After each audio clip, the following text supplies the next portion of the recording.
It's funny. We often picture Ireland with its rolling green hills and that, unmistakable charm.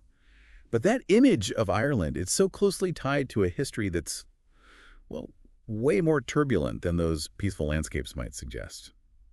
So today, we're going deep, really deep into the long fight for Irish independence. And deep it is. We're talking centuries, right? Centuries of rebellions, of fighting for basic rights, of a war that ultimately, even with independence, divided a nation. I can already feel the weight of it all, and we're just getting started. But it's more than just remembering dates and battles, isn't it? Way more. It's about the land, religion, the core of what it means to be Irish. We're going to see how all of that's tangled up over, gosh, hundreds of years of struggle. One of the first things that struck me reading all this was the system of plantations.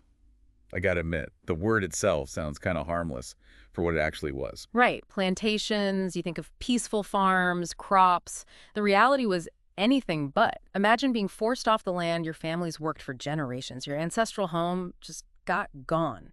And then it's handed over to people loyal to a foreign ruler. Which is exactly what happened under the plantation system. Starting way back in the 12th century, English and later British, rulers would take land from these Catholic Irish families and just give it away to Protestant settlers, mostly from, well, England and Scotland. Talk about a recipe for resentment. This deep feeling of being wronged, it fueled resistance for centuries. And we see it erupt in all these uprisings, these rebellions. It's interesting, though, how those early rebellions, like in 1798, were often sparked by things happening elsewhere. Like the ideas from the American and French revolutions, they really seem to resonate with the Irish. Oh, absolutely. The 98 Rebellion with groups like the United Irishmen, they wanted a republic, an Irish republic. They were driven by that same desire for liberty, for deciding their own fate that was sweeping the world. But their fight, it was crushed brutally. Which is a harsh reminder that freedom's path is rarely a straight line. In this case, that 98 rebellion, it actually backfired, leading to even tighter British control with that Act of Union in 1801. A huge setback, for sure. But even from that defeat, a new kind of leader comes onto the scene, Daniel O'Connell. They called him the Liberator, and for good reason. What's so remarkable about O'Connell is how he went about it. He knew that armed rebellion wasn't the only way to get rights for the Irish. He understood the power of, mass movements, of using the law itself to fight back. Brilliant strategist and a gifted speaker, let me tell you. He forms the Catholic Association, and through huge rallies, just sheer force of personality, he gets Catholic emancipation in 1829. Which is a big deal, obviously, but for those of us who aren't, history buffs, what did that actually achieve? Was it just about religion? It went way beyond that. See, before Catholic emancipation, Catholics in Ireland, they were treated like second-class citizens, couldn't vote, couldn't hold office. O'Connell changed that. So he secures basic rights for a huge chunk of the population. Monumental victory. But makes you wonder, was there pushback? And how did this lead to the fight for full independence later on? Oh, it was a battle, no doubt. Tons of resistance. But O'Connell's legacy wasn't just about Catholic rights, even though that was the catalyst. It was about giving the Irish a voice, no matter their religion, a say in how they were governed.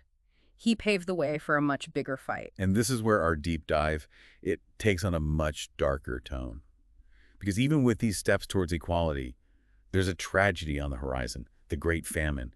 It's almost impossible to comprehend the devastation. Heartbreaking period. Between 45 and 52, the potato, which was the staple food for so many, it's wiped out by blight.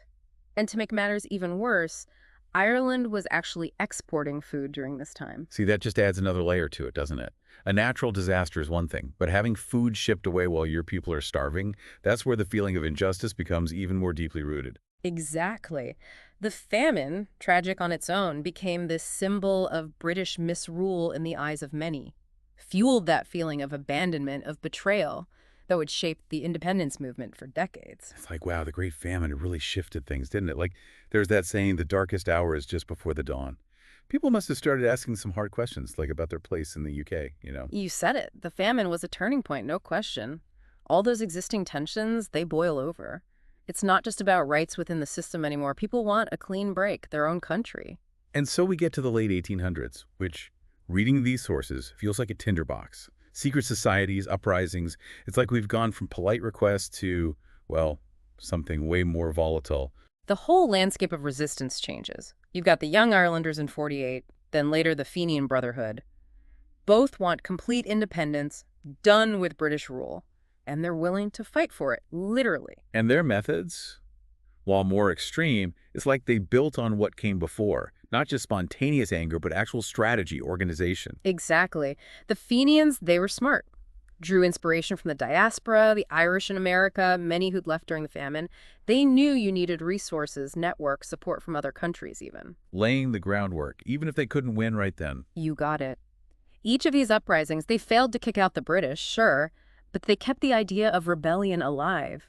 Tested tactics showed where the Brits were weak in Ireland. So even losing, they're inspiring the next generation of revolutionaries. Yeah. Proving that the Irish people, they wouldn't be silenced. Exactly. And that leads us to one of the most important events in this whole fight, the Easter Rising of 1916. Ah, yes. The Easter Rising. Even if you don't know the details, it's legendary. Full of symbolism and huge consequences. Picture it. Dublin, 1916.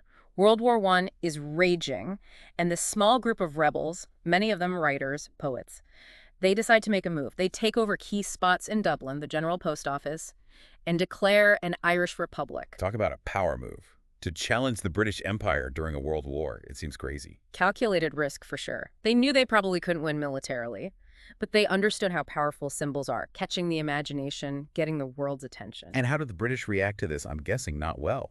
Their reaction, it kind of backfired. They sent in troops, crushed the rebellion, execute the leaders, martial law, but instead of scaring people off, it just made them angrier. Classic case of force having the opposite effect, huh? Totally. Those executions, they made martyrs out of the leaders.